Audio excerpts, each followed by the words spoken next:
Mahasiswa universiti lakonkan babak di paling kita bimbang sekali, normalisasi. Membuat satu perkara yang dirasakan pada asalnya benda tu bercanggah, benda tu bersalahan, benda itu sangat-sangat ditegah, tetapi dirasakan ini biasa, ini trend, ini budaya hari ni. Kalau dalam drama, dalam filem pun ada babak-babak macam tu. Jadi takkanlah kalau kita nak dipentaskan, nak dijadikan dalam lakonan, bukan betul pun. Macam-macam bentuk pengaruh daripada luar yang masuk menerusi filem-filem, drama dan juga apa yang ditonton oleh mereka. Yang paling tak tersangka sekali, sampai terbawa-bawa pula dalam lakonan teater mereka. Pesan atau tidak, secara halus ia telah merosakkan pemikiran generasi hari ni, tak kira lah pelajar universiti ke ataupun mana-mana IPT sekalipun. Berkait dengan hubungan intim ini, jangankan dilakonkan, hatta kalau suami isteri sekalipun dilarang dalam agama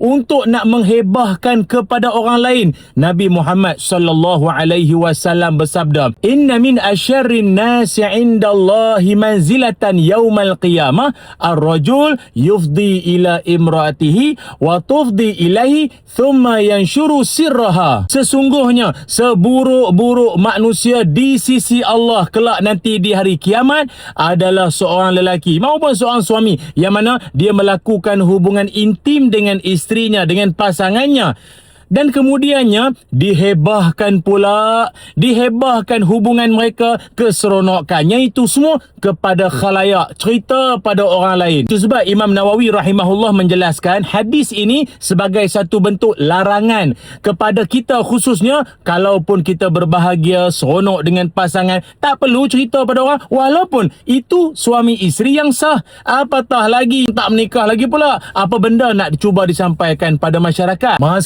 Mahasiswi sekalian, hidup biar berjasa, berfikir biar berilmu, mati biar beriman. Universiti bukan sekadar membina otak, tapi membina watak dan akhlak.